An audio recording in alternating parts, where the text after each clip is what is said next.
Good morning guys! Ngayon ay tayo ay magkakape. Bagong gising ako at as usual, yung asawa at anak ko nasa work. Ayan. At gagawa ko ng kape. Mag 3-3 in 1 ako. Ayan. Kahapon kumain ako ng sardinas. Hanggang ngayon hindi mawala-wala sa hininga ko yung amoy isda eh. Kaya ayaw ng mga European kumain ng isda. Kasi yung amoy, malansa, hindi mawala-wala. Yun ang ayaw na ayaw rin ng asawa ko. Malansa.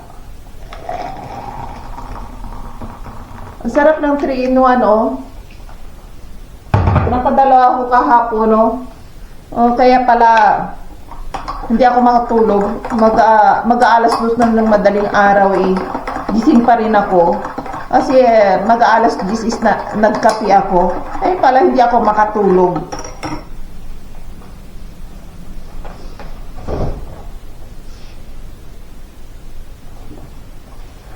Paubos na yung tinapay namin eh. Nag-iisang isang supot na.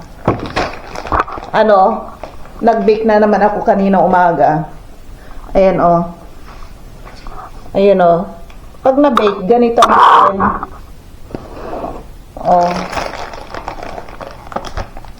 ito yun. Pag hindi pa ganito. Kapag na-bake na, ang lambot.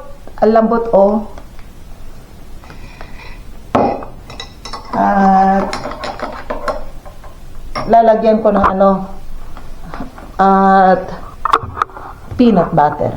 Magpi-peanut butter tayo.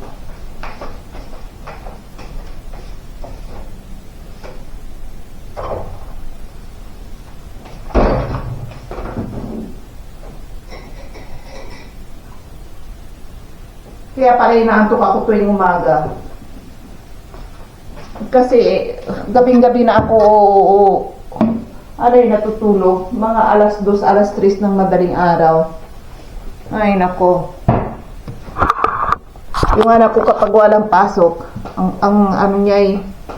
ang gising niya is ang tulog niya is alas 4 o alas 5 ng madaling araw. Kaya hindi magising-gising sa umaga. Na nagigising yun alas 2, alas 3. Nag-overtime. Kaso nga lang, tuwing Friday to Thursday, hindi siya pwedeng, ganun matulog. Pinababayaan namin siya tuwing Biyernes lang. Sabado. Linggo, wala na ulit. Ayan. Tayo. Ayan, tinapay.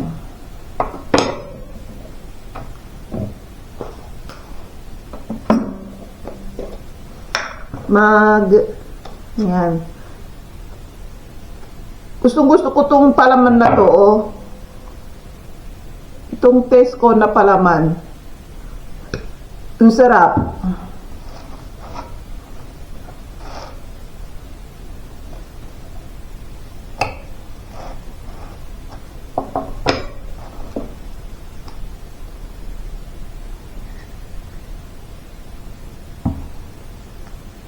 Ayan, muna tayo.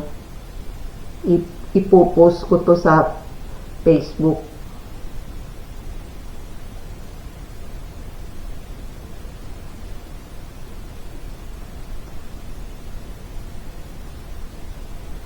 Ayan.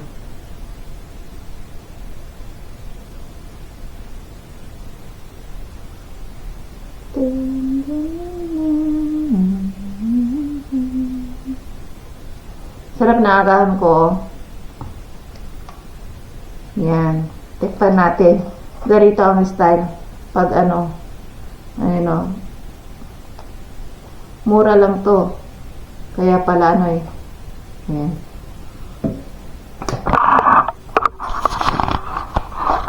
Balik ulit tayo sa akin. Ganda ng araw ngayon. May araw na. Ganito to pag umaaraw, magandang araw, pero malamig yan. Hindi ka pwedeng mag-t-shirt lang. Kailangan doble jacket mo. Makapal, tsaka isang maripis, tsaka isa pang ganito, long sleeve sa ilalim o t-shirt lang. Pero makapal ang jacket mo kailangan. Malamig yung, ano ba yan? Yung araw na yan. Tingnan nyo, yung araw hanggang dito sa loob ng bahay namin, oh. Ayan, oh. Yung sinag ng araw. Maganda. Ayan, oh. Nasisilaw ako. Yan, magkape ako para magising ako. Inaantok ako eh. Kaya ayaw kong matulog ng ng madaling araw. Tanghali na akong gumising. Kanina, no choice ako, gumising ako ng 7:20 kasi yung anak ko, i-prepare ko yung baon niya sa school. Tapos niya umalis. Nahiga ulit ako. Sarap.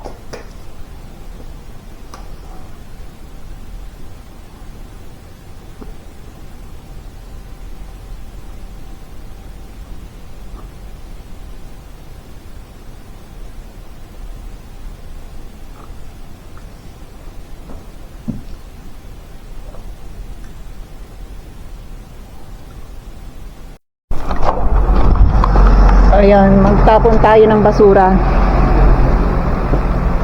Ayan. Ang daming available na basurahan ngayon. Ayan. Ayun, sinasabi ko sa inyo yung restaurant na Asian restaurant. Ang mamahal na mga bilihin dyan. Ayan, may pumasok.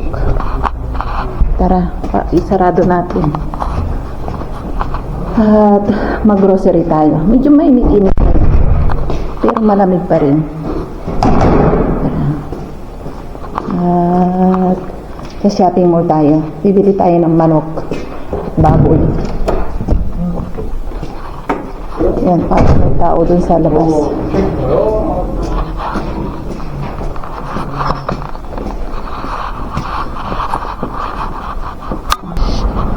Napasok siya.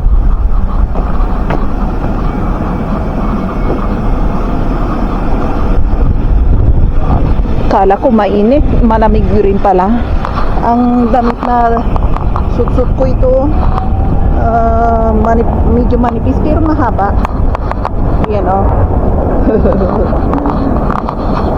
Mahaba. Kailangan ko pa sana isang jacket pa.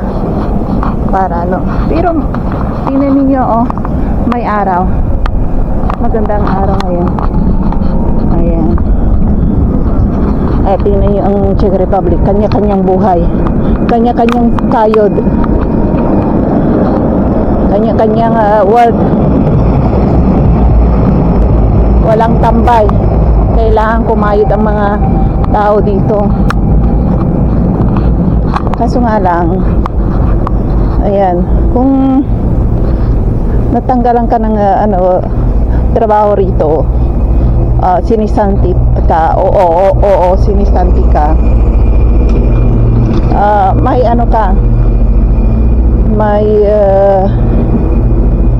may benefits ka makukuha sa sa gobyerno.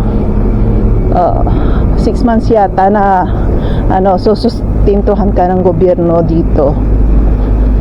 Ganon yung friend ko katapos yung bilas ko, nawala ng trabaho, sinustintuhan siya ng gobyerno. Ayan, kaya maganda rito, hindi kagaya dyan sa Asia, nawala ka ng trabaho, bahala ka sa buhay mo, sabi ng gobyerno. Hindi ka nila susustintuhan sa rito ng gobyerno. Tara, doon tayo sa patayin na natin. Ayan, magigisa tayo ng ng manok. Nakabili ako ng ng giniling na manok. Igigisa ko to. Ay, parang tatalsik dito kapag ginisa ko. Okay lang. Bahala na si Batman. Ayan, lagyan natin ng mantika. Simple lang ang maluto ko sa bahay. Hindi maraming Walang maraming chichiburete. Basta ayan lang, giniling lang. Tsaka igigisa ko sa sibuyas.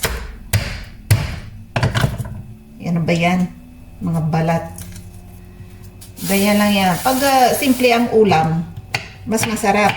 Kasi kapag kumisan marami kang hinahalo, sa dami ng halo mo, yung minsan yung hindi masarap. May kumisan may nahalo ka na pangit sa lasa. Kaya hindi masarap. Kaya simple lang ako magluto. Ayan, ganyan lang yan. Ginisa sa sibuyas, kamatis. I-ano ko na to. Kasi parang matagal na tong kamatis walang kumakain. I-gisa ko. Gagamitin kong panggisa na lang. Ayan.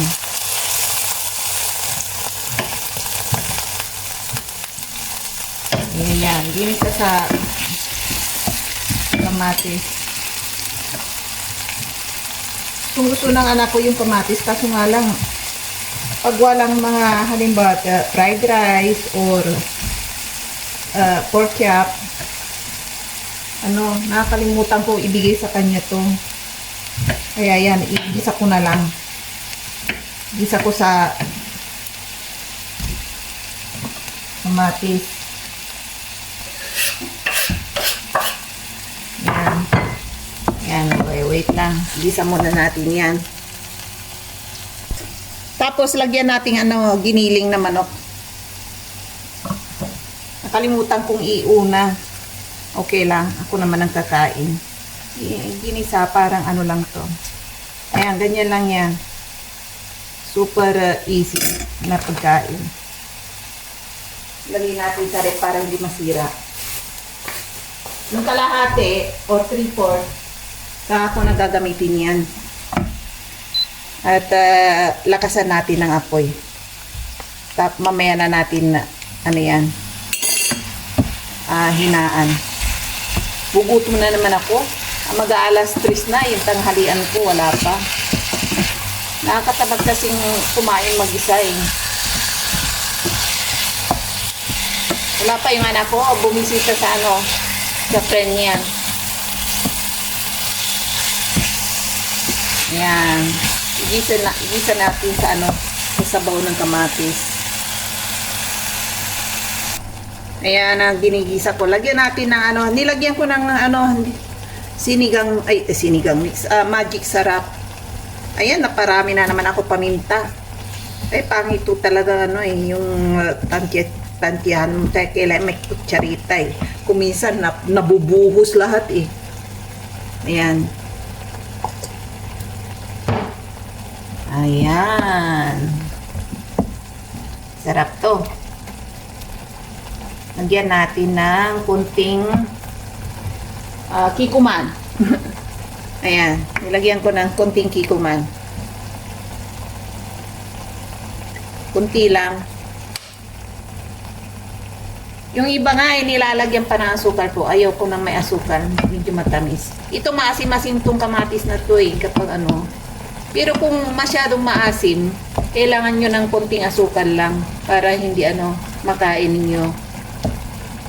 Kasi yung kamatis minsan, super acidic. Ayan, hinaan natin yung kailangan nating hinaan yung apoy. Tapos dahan-dahan hanggat mawala yung ano ba yan? Hanggat maluto yung kamatis. At mawala yung sabaw niya. Ayan. Haluin natin.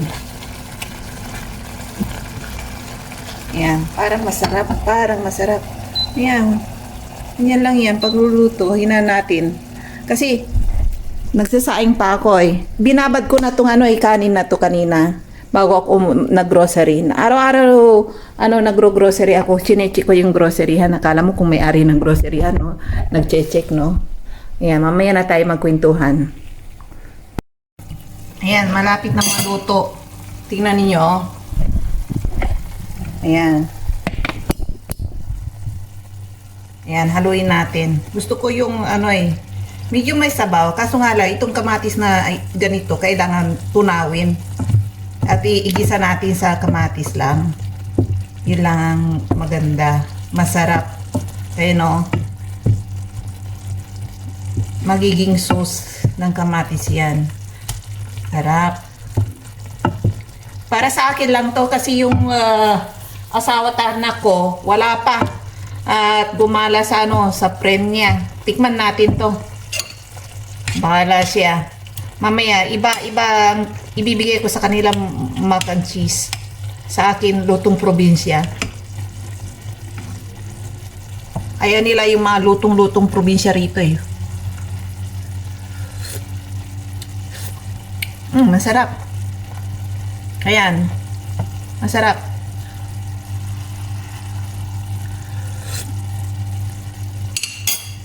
Tama ang timpla. Nagugutom na ako.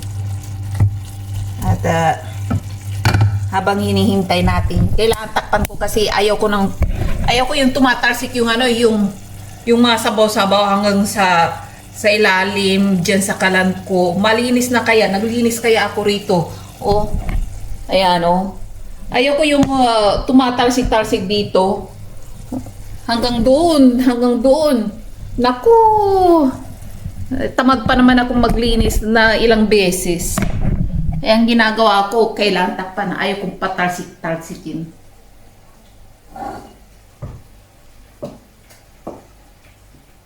Ayan, medyo wala ng sabaw. Hinaan pa natin ng hinaan pa natin ng konti. Tapos, may tayo. Ma'am, yung kanin, may rice cooker ako rito. Napakalit para sa akin lang yan. Ayan. Mga 2 scoop lang ang naluluto niyan. Ayan. Para sa 2 or 3 katao lang. Pero doon sa Taiwan, sa ingan namin, nako, pang 30 katao. Napakalaki. Kung minsan malaking niluluto ko eh. Pang 30 katao. Nung nagdi-deliver pa ako sa sa factory. Nako, yung 30 kilos na rice or minsan 100 kilos, kulang yun sa isang araw eh. No problema ako. Ayun, buti nga mag-isa lang ako nagluluto Kung minsan may nagpa-part-time sa akin, mga Pilipino. Paminsan-minsan lang, pero kung talagang maramihan na at pagod na ako, halos wala na akong tulog. Kasi kahit na hating gabi may mga umu-order eh. Ayan, ang ginagawa ko na lang, tinatanong ko muna siya kung gaano kagaling sa pagluluto. May experience ba siya sa pagluluto? Kasi kung kukuha naman ako at walang kalam-alam sa pagluluto, useless din. Nandun din ako sa gilid niya, tuturuan ko pa siya. Sabi ko, kung magaling ka, sabi ko ganon, pwede ka sa kusina ko kahit na matulog ako isang araw. Ayun, kung minsan natutulog ako, nandun siya mag-isa, nagluluto. Yun nga lang. Pero kung ang problemada ako minsan, kung halimbawa nasanay na ako sa kanya, katapos biglang nag-absent, naku, inis na inis ako. Katapos hindi pa magpapaalam na hindi siya pupunta, naasar ako. Sabi ko minsan, huwag ka nang pumunta. Kasi hindi nagpaalam, inaasahan ko sa kusina.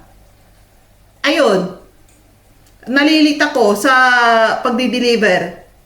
Siyempre, papagalitan ako ng mga Pilipino rin na dinideliveran ko kasi ang break time nila alas 12. Kapag nalit ka, mga 12:30, imumutor mo pa yun sa factory nila. Magalit sila, isusumbong pa ako sa opisina. Di mawawalan tuloy ako ng customer, ikakat nila yung delivery ko sa kanila. Naku. Kaya yung mga experience na yun, na-experience ko na lahat sa mga pagluluto. Marami, mga Pilipino pa naman na dideliveran mo, sanay kumain yung mga Filipino food. Kapag ayaw nila yung ulam, ganito sabihin sa akin, ganito ate, matabang yung dineliver mo, kulang ng asin, ganito ganyan. Sa lahat-lahat ng mga experience na yan, natikman ko sa mga customer na yan. Mga palalait minsan. Maraming palalait minsan sa sa mga food na dinideliver mo. Hanggat tumatagal din, nasanay din. Ganon din. Tapos, ang ginagawa ko minsan, naipag-print ako sa kanila. Tapos, kung minsan, binibigyan ko sila na regalo para wag na silang, magreklamo. Kasi kahit na kahit na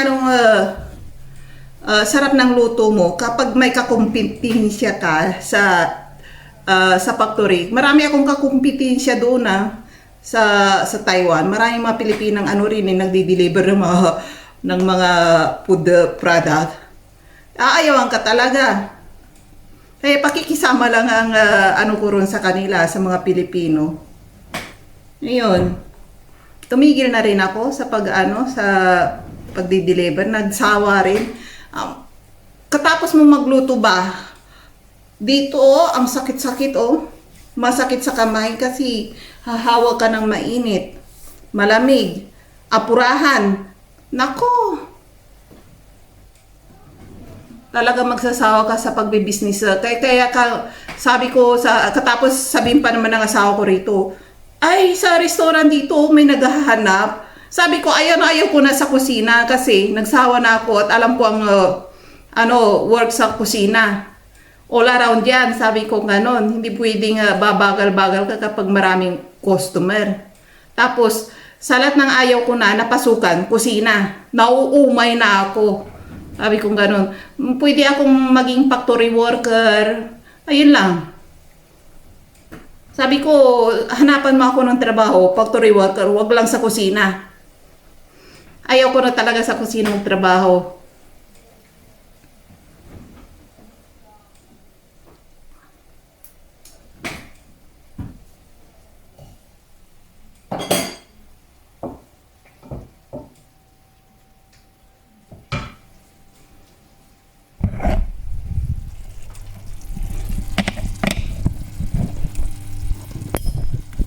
Ayan tignan niyo Luto na Luto na, yung sinaing ko, luto na rin. Ayan. Yung mga sibuyas na tunaw na. Kailangan kapag nagluluto kayo ng ganito, kailangan yung sibuyas din, medyo tunaw-tunaw na. Tapos yung kamatis, kailangan parang ketchup style na. Yung balat ba nagiging ganito, ganyan, tumutulis na. Pero sa mga Tsekwa, ayaw nilang ganito yung kamatis inaluluto, ganito. Kailangan, pag gisa mo, ang ginagawa nila sa Taiwanese style na ginisang kamatis, nilalagyan nila lang ng itlog. Tapos, yung nakikita mo pa yung kamatis na buubo talaga. Katapos yung mga itlog, buubo rin. Yun ang style ng pagluluto ng mga Tsekwa, hindi ganito. Kasi minsan, bagong salta ako sa Taiwan noon, nagluto ako, tapos pinakain ko sa bilas ko sa Taiwan. May Taiwanese akong bilas noon Tapos, nireject niya yung pagkaluto ko kasi ganito ang pagkaluto ko. Sabi niya, Jean, kasi Jean ang pangalan ko Jean, sabi niya ganon. Sabi niya ganon. Hindi ganito ang pagluluto ng kamatis. Tuturuan kita. Sabi niya gano'n. Ayun, magmula nung natuto na ako. Ayan, di ba? At ako'y gutom na at nanginginig na naman ako. Ayun, nakita ko yung kanin.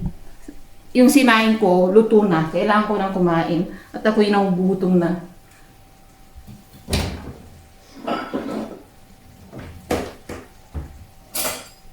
Nasanay akong dito ako kumakain parang Taiwanese style.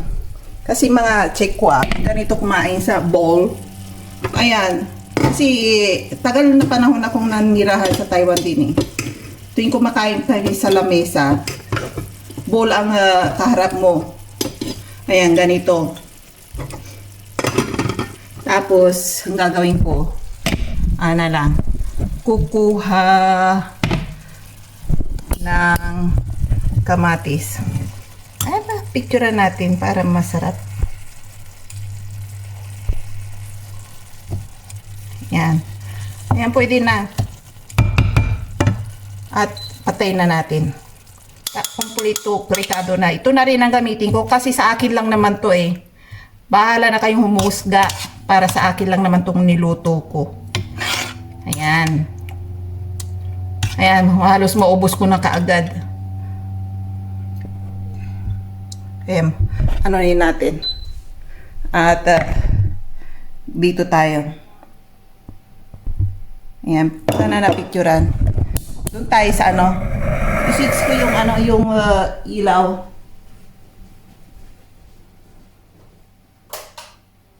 Ayan, magkwentuhan tayo. Doon tayo sa lamesa ko. Halos walang gumagamit ng lamesang ito eh.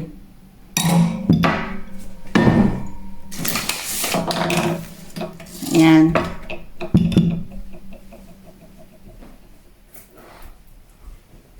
Bumili ako ng ano eh, ito, relax juice. Nananaba ako eh. Yung mga berbel ko eh, talagang kitang-kita ninyo eh. Walang ano eh. Ayan, nakita na tuloy berbel lang. Ayan. Ay, yung ano buhok ko. Ayan. Tikman natin. Oh, ganito lang.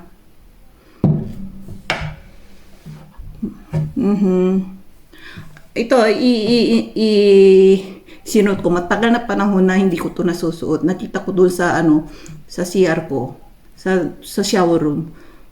Mga ilang taon na to. About 15 years na sa akin to ah.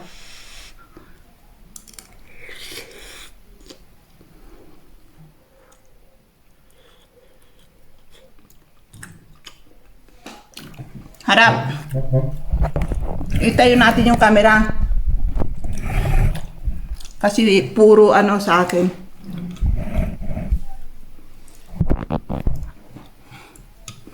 Ayan. Ayan. Kain tayo.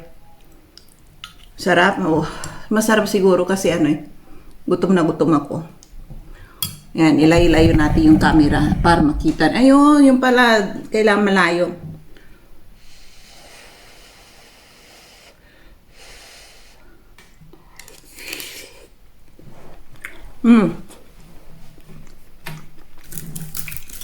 Sa Pilipinas, mayroon ba rin ganito? Harap o nag-on-sale.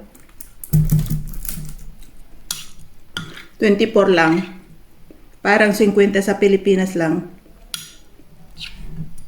Sarap. Oh, nagugutom ako.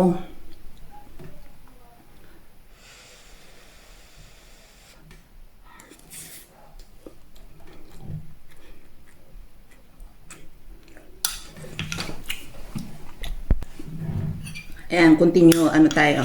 Habang kumakain, mag-ano tayo, magkwentuhan tayo. Para hindi ako boring. Ayan, nangating ilong ko.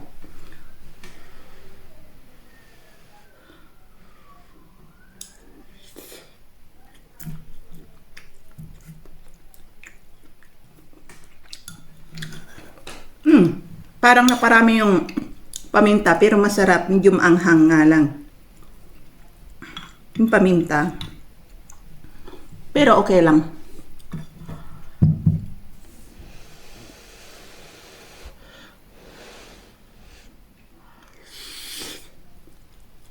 Harap. Ayun, paubos lang.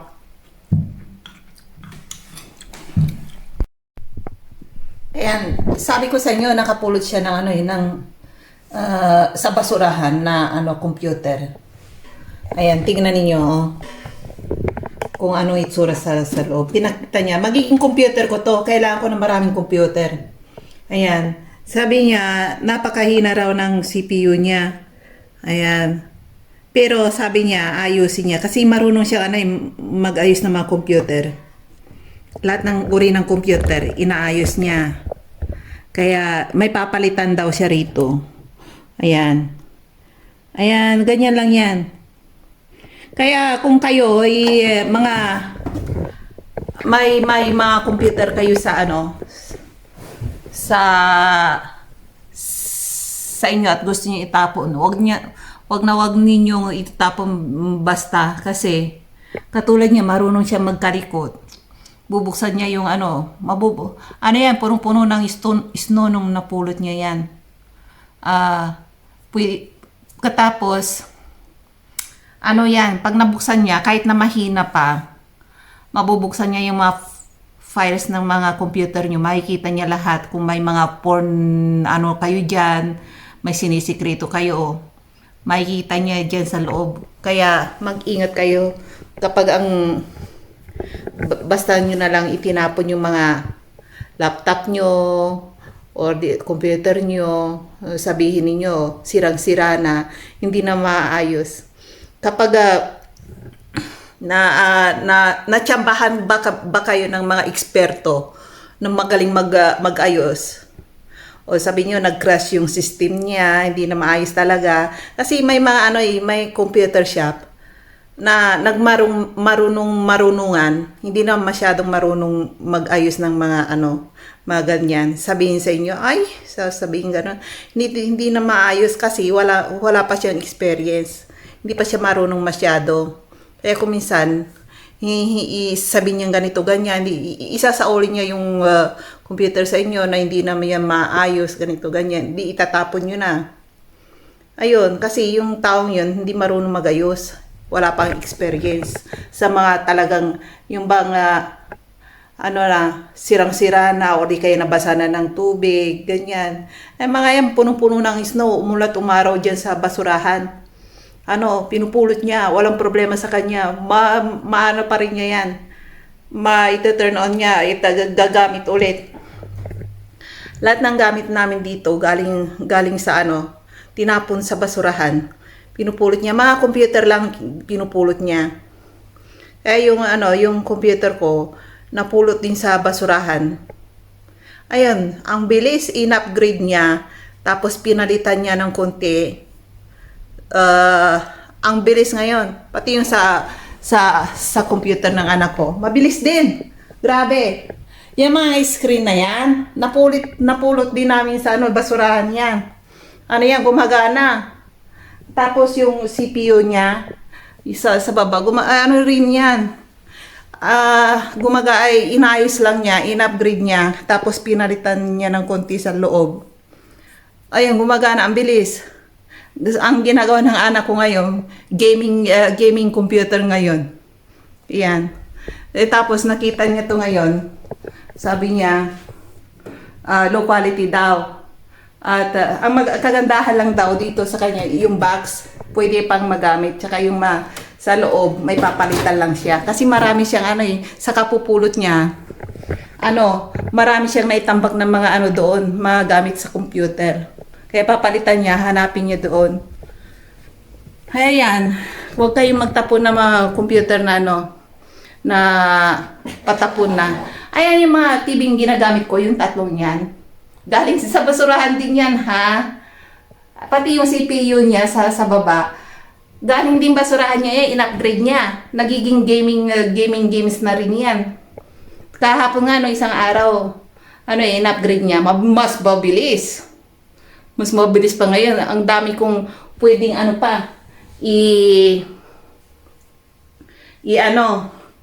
kahit download ako ng download, ang dami pa katapos mag-games ka. Ang dami pang basta in-upgrade niya ang computer ko, okay na. Kaya ingat kayo pag nagtatapon kayo ng mga computer. Pag natsimpuhan kayo talaga yung mga eksperto, ayan, delikado. Tapos yung ayan, yan ang masasabi ko sa inyo. Huwag kayong magtatapon ng computer ninyo. Kahit na na-delete nyo na, minsan, nandun pa rin yung iba na hindi nyo pa na-delete, yung pa. Kasi kung minsan, kahit na na-delete nyo, pwede pa makita sa loob. Kapag hindi nyo pa todo dinilit, kasi may na-delete ninyo, katapos kailangan may automatic delete pa sa system. Ayan. Nalalaman ko yun kasi tinuturuan niya ako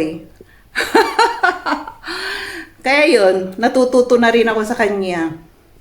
Kaya kapag nasira ang computer ko, walang problema sa akin. Hindi na ako tatakbo sa computer shop. Kasi karamihan sa mga computer shop ang mamahal. Tapos yung mga baguhan pa, hindi pa marunong masyadong mag-ayos. Maraming aribay. Yung mga binatili kagagraduate lang, katapos bigla silang nag-open ng computer shop or di kaya paggawa ng mga sirang appliances. Yung mga hindi pa masyadong eksperto, wala pang karanasan masyado. Pag mare-repair din nila. Pero kapag yung talagang malalim ng pagkasira niya, hindi na nila mare-repair. Ayan. Saka na tayo magkwentuhan. Sa sobrang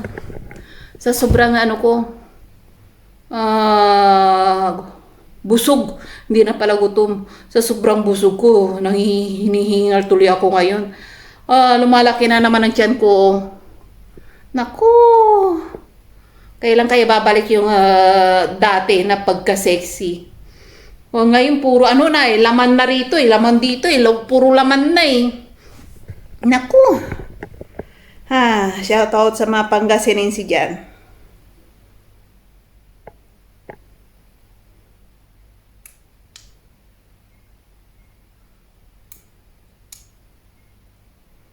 Ay, bayan, akala ko na turn off ko na.